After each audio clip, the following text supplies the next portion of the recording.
You're listening to Estrogen Dropouts.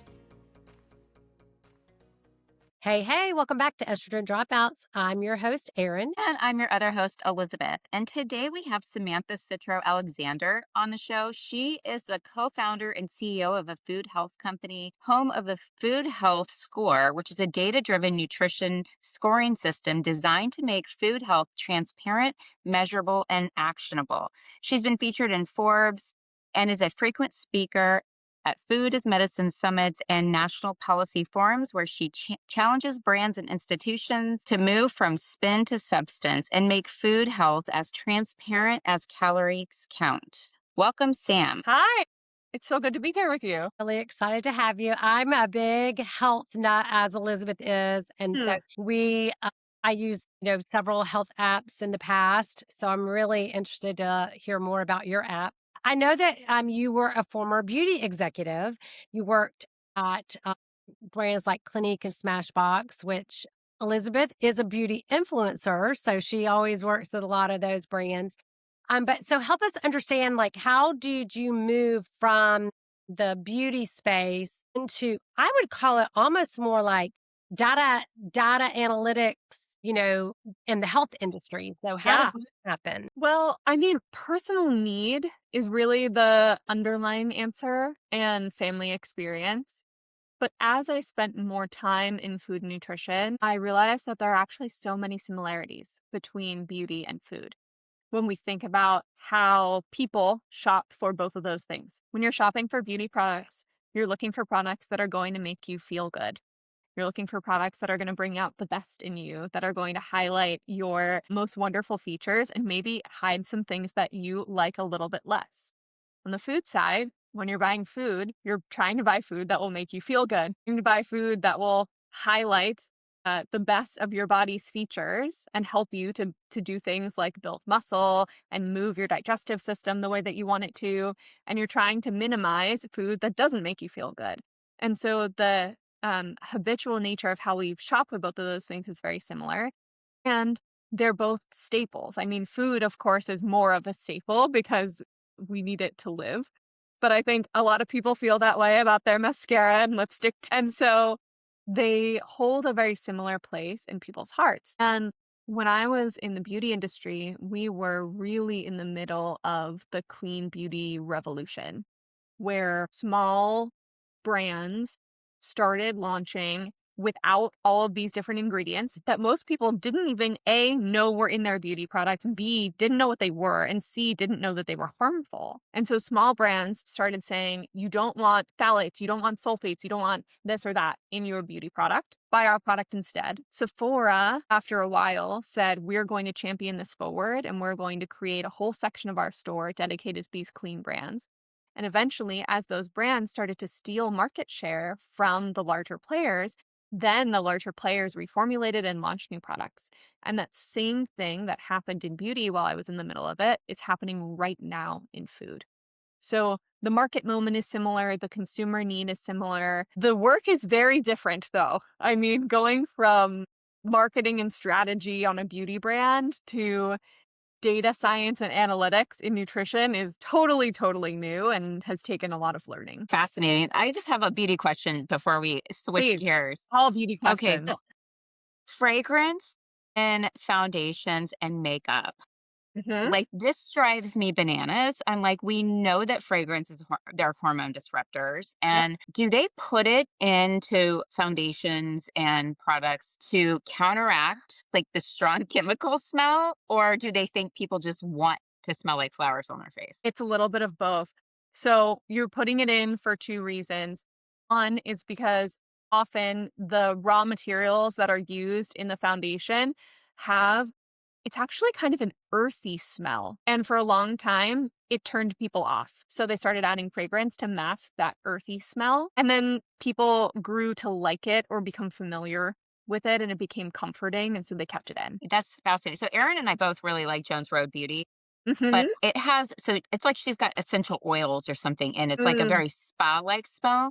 Yep. And ironically, most of my friends refuse to use it because they hate the smell. And I'm like, it's Yeah. literally like a spa. And they're like, I don't want to put a spa on my face.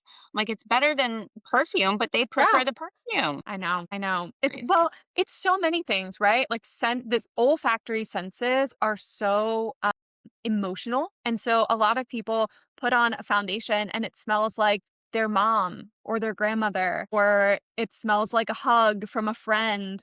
And you put that on and you get that instant kick of this feels really good and I feel really comfortable. And then when you try to put something on that's either fragrance free and has that earthy smell or something that's very essential oils, you're like, "Ugh, I don't know, smells very hippie.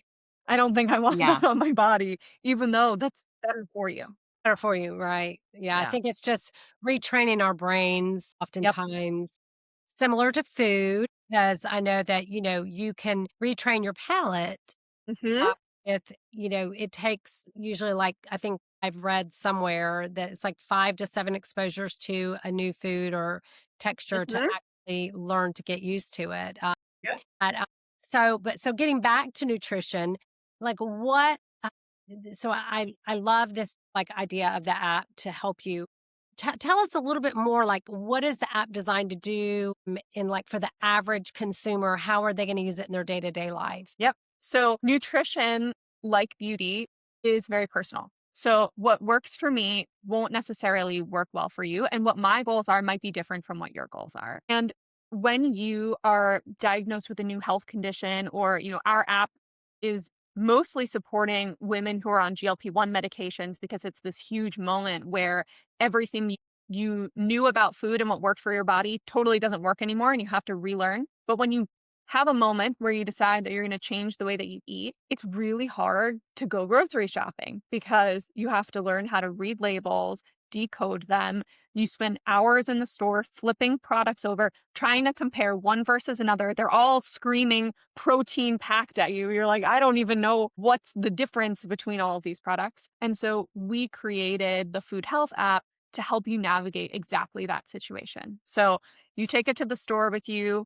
You've told it what your nutrition goals are, the challenges that you're experiencing, and we tailor everything to your personal recommendations in the app. So then you can now go and take a picture of a wall of protein bars or a refrigerator full of yogurts, and the app will tell you these are a really good fit for your goals and your nutrition choices, and these are less of a good fit for your goals and nutrition choices. Then when you click into a food, if you've picked something that's not a great choice, we'll give you healthy swaps so you can find something that you'll like, and it is actually palate trained.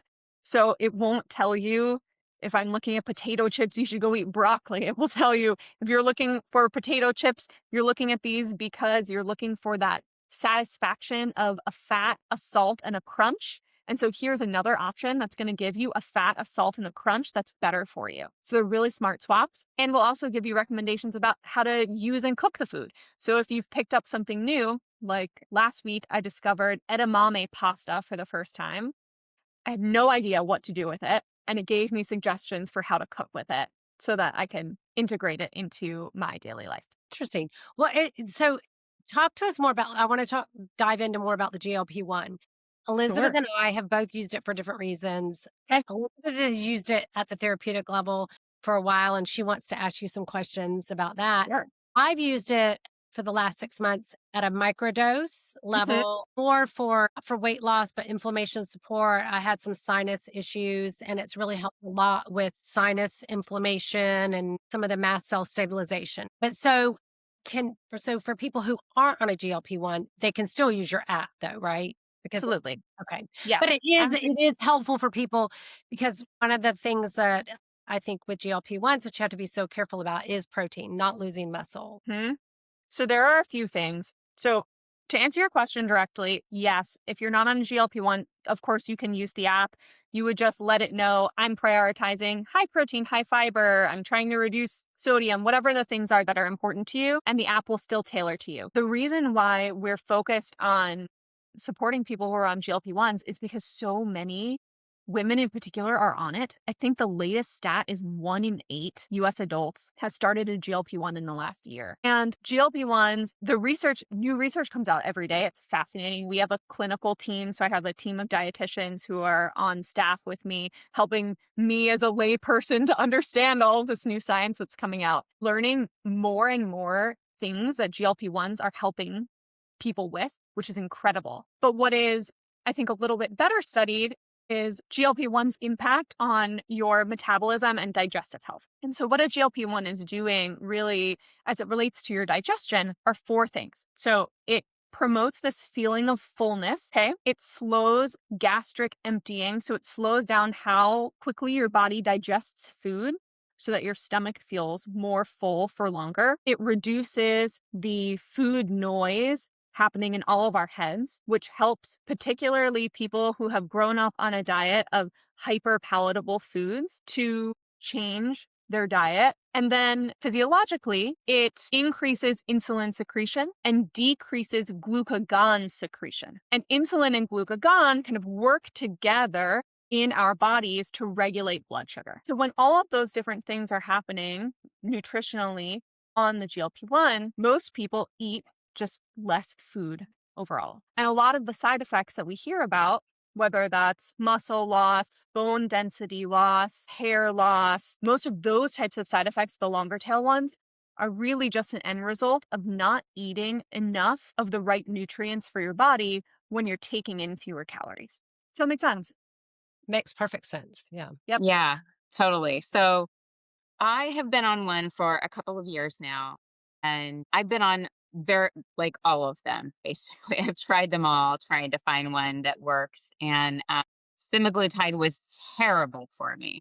I did that for 3 months. I was in pain. I was nauseous. It was absolutely terrible. Then I tried Mounjaro, and Yep. that was wonderful. But you can't go up in that. So I switched over. Like you can, but you're paying like $1,000 a month. Like you can't. So I switched over to Zepbound. Yep. And then Zepbound, I have liked, but I've also like been fighting the do I have to be on this for the rest of my life? So I got off of it a little over a month ago. And the surprising thing that I've noticed is now I'm 50, but I've been on hormone replacement therapy for a year. I am having night sweats every single night since. Mhm. It took me about 2 weeks after with like nothing. And then now, That's insulin. so does that Yep. mean I need to get back on it? That's the blood sugar Yeah. spikes. Blood sugar regulates your vasomotor little So I temperature feel like gauge. if I'm So having a true Erin, are you a blood dietitian? sugar, she's a functional health coach. I So did. I she did a functional medicine training program. So yeah, so health coaching, and I kept wondering why every night I was waking up with these hot flashes, but I would wake up right before the hot flash, but it was the blood sugar, Yep. and then it would like wake me up, and then I'd have the hot flash. So yeah, So if definitely, I'm having that though, it's is this because when you were on the true medical condition then, right? Shouldn't insurance pay for it if I'm literally having a reaction from not on it? Or is that everybody would have?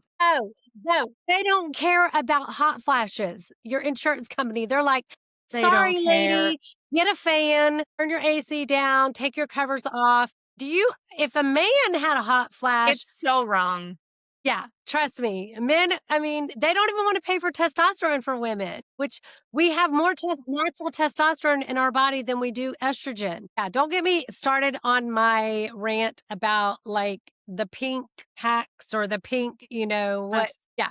So So women, basically you're saying if you're in midlife and if you're having drenched in the middle of the night, you're waking up in the middle of the night, a GLP-1 is helpful. And so maybe I should get back on it. It can be. It depends what the underlying cause is, right?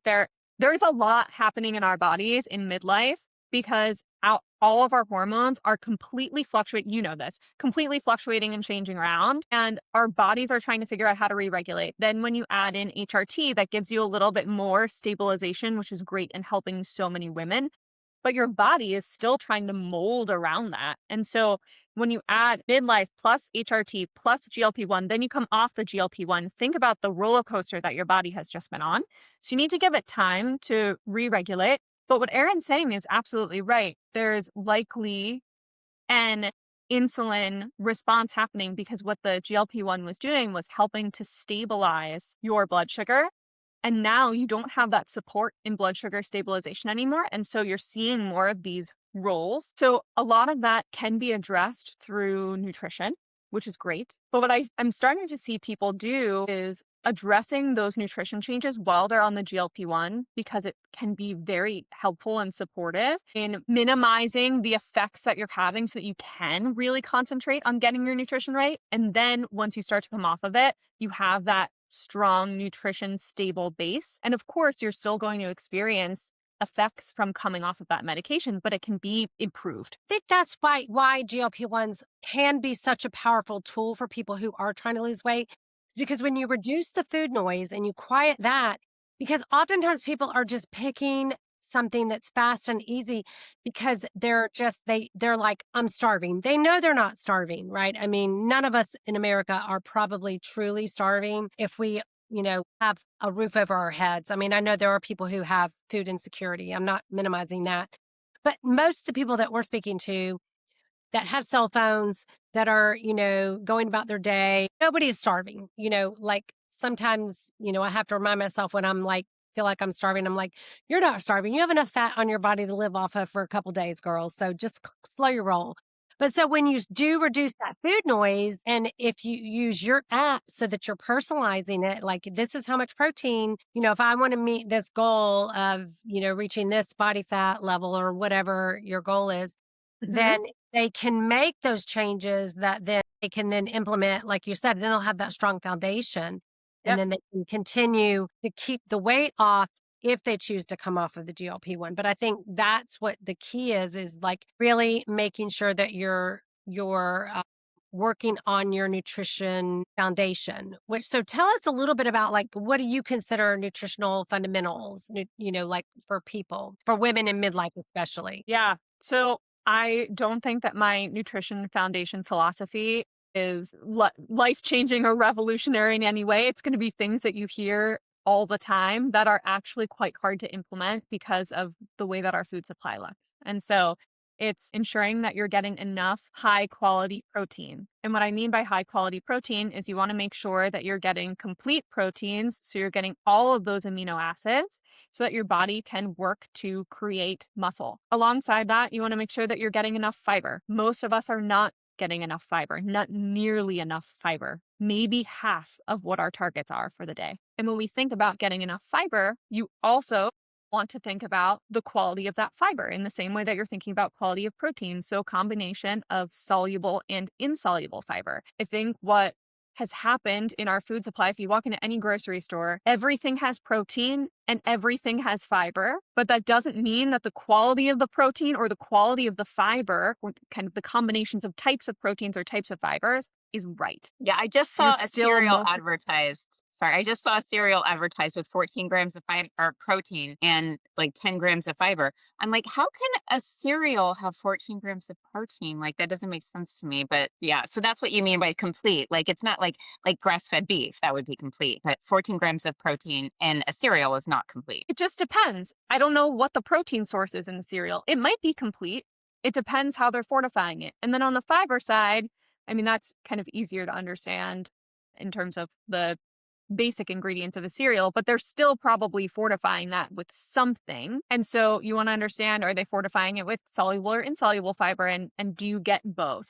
Most people, as we're, picking up protein pop tarts or a soda that has fiber in it, great tweaks. Like if you were going to pick up Pop-Tarts and now you're going to pick up protein Pop-Tarts, but you just need a Pop-Tart, go for it. If you were going to have a soda and now you're going to pick up a lower sugar soda with fiber in it, go for it. And we need to make the fundamentals of our food whole foods because you're not going to get all that you need from those foods that are fortified with protein or fortified with fiber. You're going to be missing some stuff, both on the macronutrient front, but I'd say even more importantly on the micronutrient front. So nothing revolutionary, Erin. I'm sorry, I don't have a No. magic bullet.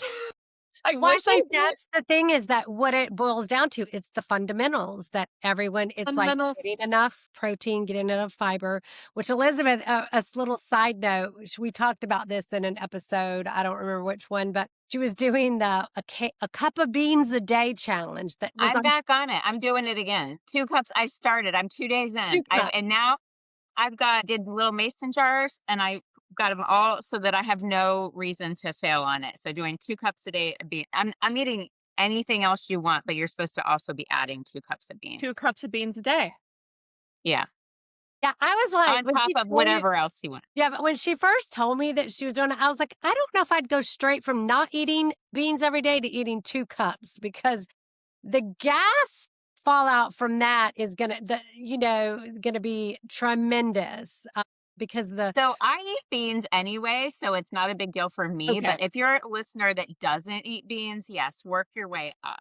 But I typically eat beans multiple times a week. yeah, Yeah. your family might not like you if you haven't eaten beans regularly and all of a sudden you just go full on with 2 cups of beans a day. You're going to be clearing out rooms, let me tell you, because that alone is going to just create so much gas and bloating if your body isn't used to it. So slowly And that's roll. true of ramping up any fiber source, right? If you go from eating 8 grams of fiber a day to trying to eat 30, you got to ramp it up. Yeah. Don't go straight for 30. Yeah. Yeah. Sometimes less is more when you're adding fiber into your diet. Well, so I know that one of the common drawbacks to GLP-1s is that you do lose muscle instead of fat, or maybe muscle as well as fat. So, like, talk to us about exactly why does that happen?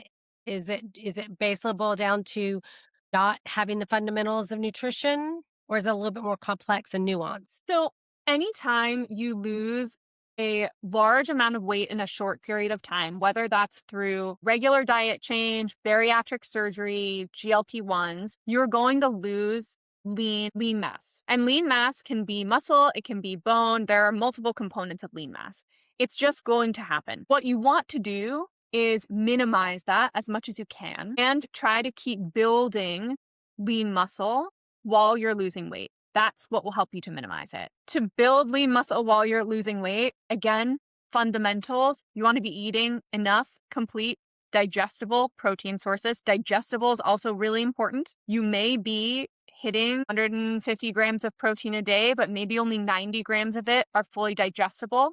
And so you're not actually hitting your protein target. So that's something that's nuanced and a bit complicated and that we can help you to figure out, and strength training. It's really that combination of things. And then on the bone side, because bone is also part of that lean mass, there are nutritional things that you can do there as well, right? Calcium, vitamin D, there are bone supportive micronutrients. But the truth, the reality is that whenever you're losing a lot of weight in a short period of time, some of that is going to come off with you. And I think the biggest concern that I have seen as I've chatted with people and chatted with our dietitian team is most of the people who are on GLP-1 medications are women who are in midlife, who are going through perimenopause. Because of that drop in estrogen, you're going to lose muscle mass and bone density anyway at a faster rate than you were prior. And now you're adding on a medication that's going to make that exacerbate that.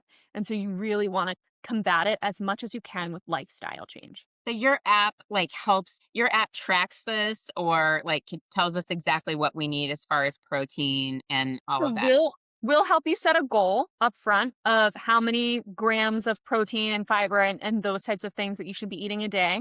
And then as you're looking at individual foods in the grocery store, we'll tell you how much is this food going to contribute to your target or not contribute to your target. Is the 20 grams of protein that's on this package 20 grams of digestible, complete protein? Or are you really not going to be able to use all 20 of those grams? And so actually there's another option that might be a better choice. Yeah, that's great. So I have recently found, just from talking to AI, I cannot lose like my stomach weight, even though I've lost weight everywhere else. Mm. And I only eat meats, fruits, and veggies. Like that's it. I don't eat, I mean, like on occasion I'll have rice. I don't eat bread. I don't eat anything like that. And then I wake up and I fast also, and until Mm. lunch from dinner to lunch. And then, but I wake up every day like ravenous starving. And so about once I got off the GLP-1, I got cereal and I ate cereal and I woke up the next day and I wasn't hungry. And I was like, I felt like I slept better. And so I put it in AI and it said, you're probably not everybody should avoid like carbs. Like, I mean, I eat Mhm. carbs and veggies, so I thought I wasn't, but it said not everybody should be avoiding starches. And so maybe you need to be eating more starches. Your body just might, because you shouldn't be waking up completely ravenous like every day and then like just starving until lunch. I don't So know. It's just interesting. not a dietitian. I am putting that out there because I'm now going to give you my thoughts, but I would chat with a dietitian. I think that might help, especially as you're trying to figure out coming off of the medication. I read a really interesting study recently that my doctor sent to me about women's bodies and fasting and cortisol and insulin. And women's bodies are very different from men's bodies. And so if we wake up and we fast in the morning, your cortisol spikes and that sets you off on the wrong track for the whole day. And so it's really, based on the latest research that I've read, not recommended for women to fast in the morning. So I'd probably recommend. Aaron's been telling me that for Yep. months. And so I did start eating breakfast for a little bit, but I gained weight immediately, even on the GLP-1 when I started. And I felt like I felt like it kicked my hunger up all day. Like it was like I was more hungry when I ate right away. And so But I you went told back us to you fast. woke up feeling ravenous. So maybe you were Yeah. hungry all along, but you were just I tolerating was it. suppressing it or something, ignoring it. Well, I think fasting has its place. It's really good for autophagy, which is where your cells Mhm. go and clean up. It's not a weight loss. They've done lots of studies that have shown that you eat the same, you're just eating it in less time period. So, like if you're going to eat, let's say 1600 calories a day, you can either eat it in your 8-hour window or you might eat it in a 12-hour window or, maybe for some people it's a 16-hour window. I don't know many people that probably eat 16 hours throughout the day, over a 16-hour period, but it has a great place in cellular cleanup, which is Mhm. why fasting is important. But it's not really a weight loss tool. And I think that what Sam said is that for women, because of our unique hormone makeup, men's. So I just saw something interesting the other day. It was like in 3 days, a woman's body, our hormones change as much as if men's bodies changed like ours did, it would take 125 years in a man's hormone cycle to have the changes that we have in 3 days. And that is not like I'm postmenopausal. I'm 50, almost about to be 56. So I'm not having the extreme, hormonal changes that most women that are still menstruating or perimenopausal. So our hormones are just so unique. And so much of the wellness propaganda is really geared towards men. It's been studied on men. Men are studied for all kinds of health studies, wellness studies. They're the ones that all of the, they're the guinea pigs. And it's like, oh, it works, but men have these very stable hormones that don't change very often. Whereas women, we're just like, I tell my husband, like, when I was still getting a period, I don't want to be crazy, but you try having the hormones like a woman. We change in 3 days, like what would take you 125 years to accomplish. So I think that, you have to kind of remember that a lot of the stuff that's being put out there is really geared towards men.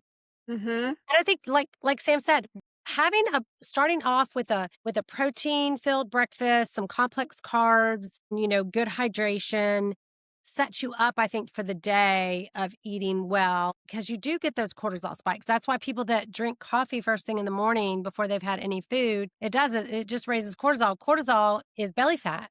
So anyways, all right, Yeah. I've left my soapbox. All right, I'm gonna try it. So, because I do have coffee first thing, and if you're telling Mm. me that raises belly fat, maybe that's my issue. So Mhm. I'm gonna try that. But Sam, what happens, or like, what are some ways that we can avoid side effects of GLP-1s? Like constipation is a big one, Mhm. nausea, like Yep. So I don't want to promise a magic miracle because if you're experiencing nausea, it's coming from the medication. There is some that we can do, but we're not going to be able to magically make it go away. But each of the what I think is really interesting about GLP-1s is because they're affecting so much of the digestive tract, each of the side effects that you're experiencing has a nutritional answer, a buddy, a counterpart to support you. And so when you're feeling nauseous, there are certain foods that you most certainly want to avoid, like anything that is fried, for example, or really high in fat. Because what's happening is fat takes longer to digest than something like a simple carb. And the GLP-1 medication is making your digestion slow down. And so you've got this double whammy of really slow digestive movement and feeling like your stomach is so full that if I eat another bite of food, I will be ill, right? And so we want to combat nausea in a particular way. We would think about constipation very differently. We would think about diarrhea very differently. Sorry to use the D word. Yeah. Poop is critical. Poop is critical. It's funny. We have had a running, I don't know if it's fully a joke. I'd say it's 80% a joke, 20% not a joke. You tell me if this is a good idea or not. We've been playing around with this feature in the app where maybe you can upload a photo of your poop and we can analyze it for you and tell you what you Yes. change in your diet. Yes? Erin, you say yes. Bristol stool chart. I mean, like, that's what the Bristol stool chart is for. You can be like, your poop is oily and blah, blah, blah. This is its undigested fats. And so possibly Mhm. you have a gallbladder issue. I think that's amazing. I mean, I don't want to be the one to have to look at other people's poop. So, but if you're having AI do it, AI is like, I'll do anything. I think that's awesome. That's a great concept for sure. Okay. Two Yeah, yes so votes. I asked, sorry. 2 yes Two votes. yes votes for the feature.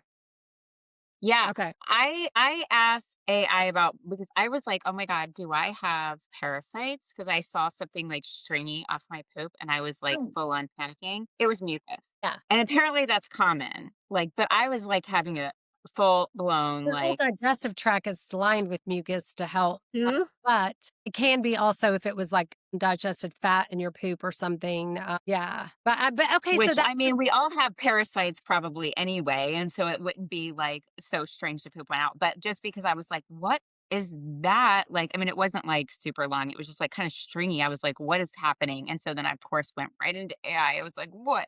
And they're like, "That's mucus." I'm like, oh, "Thank God." if you had the app and Sam's app had the poop meter, you could have taken a Be picture awesome.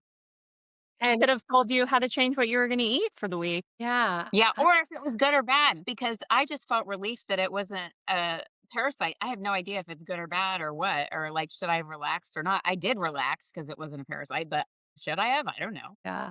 So I have a question for you, Sam, and I know I think you were finished with the thought about like how the app can definitely Mhm. make recommendations for the side effects from the GLP-1s. I think that's Mhm. fantastic.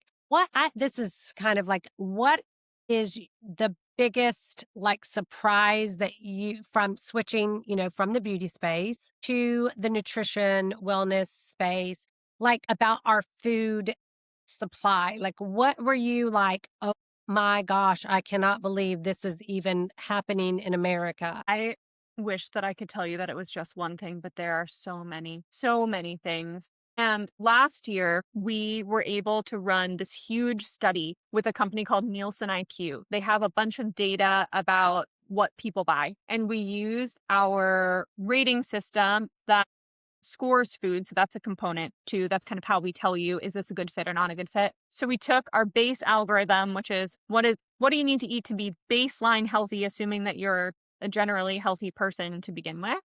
We applied it to all of the food that people were eating, and we scored the health of America's grocery carts. And out of 1 to 100, do you want to guess what the average American grocery cart scores? I'll say it had to be like probably a 37 because I see people's grocery carts when I go to the grocery store and I'm like, I cannot even believe they're buying all that shit. I'm just like, they're full of I think it's soda. lower.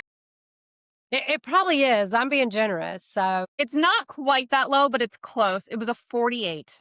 48. Okay. And that is a failing grade. Well, that's also because it's a big data sample. So Huge data sample. Huge. they're like also looking at people's grocery carts like mine when I go to check out in Elizabeth and it's all like fresh fruits and vegetables and Yep. and fresh meats and all of that. So, I mean, I don't buy bread like Elizabeth's saying. We don't eat pasta.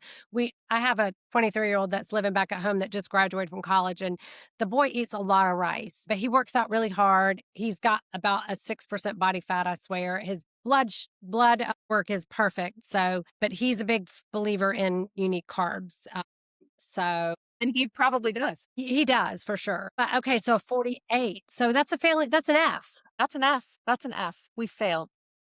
Yeah. And as I've dug more into it, I think what's really hard about food is there's so much blame and stigma, and you feel like this is my fault that I feel this way, have this issue, have diabetes, that I weigh 20 pounds more than I want to weigh. This is my fault. But the reality is that it is mostly not in your hands. Like it can be. It can be if you spend a lot of time and effort and energy and focus and you get really educated. But should it be that way? Should you have to be master's degree level educated to be able to walk into a grocery store and figure out what to eat? I'm not so sure. Most of our food supply was engineered for it to be, I keep using this word, hyper palatable, but we use it a lot in our team. It was engineered to be food that is so delicious to your body that you want to keep eating it over and over and over again, even when you're not hungry. And so how are you, a person in the world walking into a grocery store, supposed to just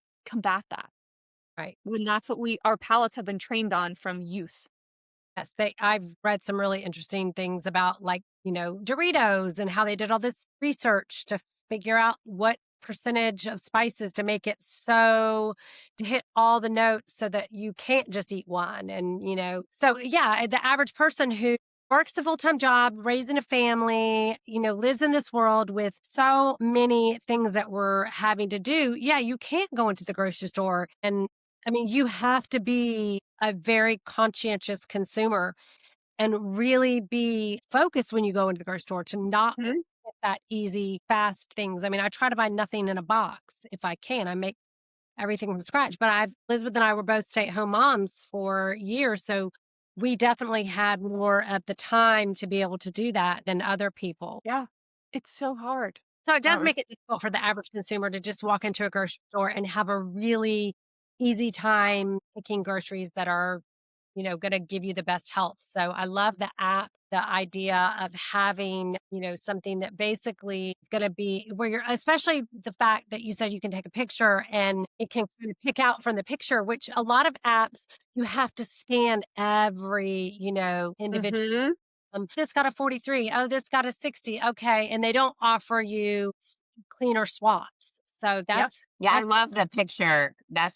That's going to make it so much simpler. It's so easy. And I was at a Pitbull concert the other day, and which made my millennial heart so happy.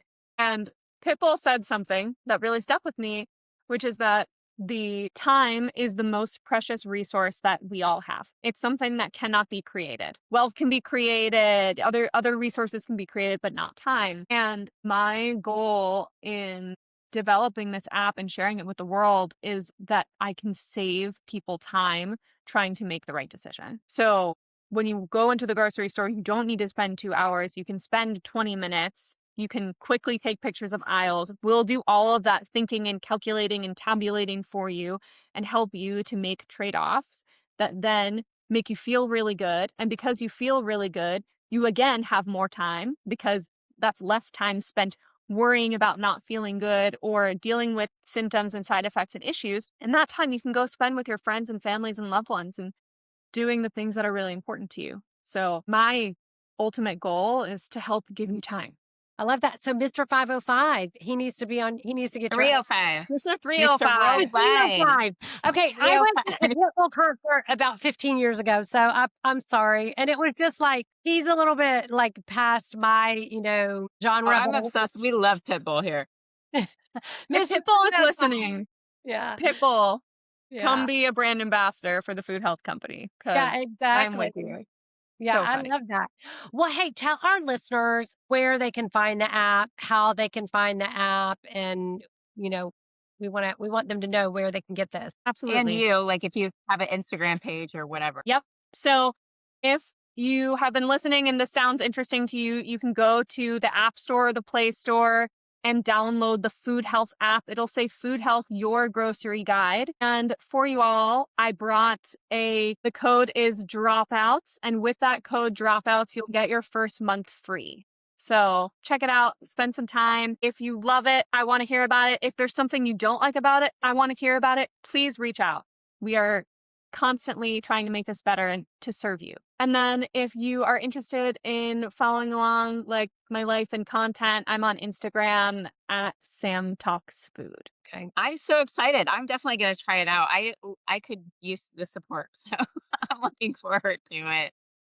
For sure. Well, we have so enjoyed talking to you, hearing about this. I'm like so impressed because what a switch to go from like, I know that I get the similar, ethos, the heart behind it, but like to go from, I mean, like to take this on, you look so young too, but to take this on and like, I mean, you're like, I have a team of scientists and like my research team. I'm so just impressed by everything that you've accomplished. And I know that our listeners are going to get a lot of use and just really get a lot of benefit from the app. So thank you so much, Sam, for coming on. Thank you for having me on. This was so much fun. Yeah. Well, to our listeners, if you haven't already hit the follow button, make sure that you do. That way you stay in the loop each week when we release a new episode.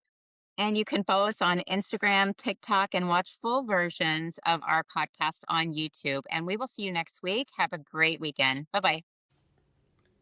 This has been a production of Estrogen Dropouts, LLC.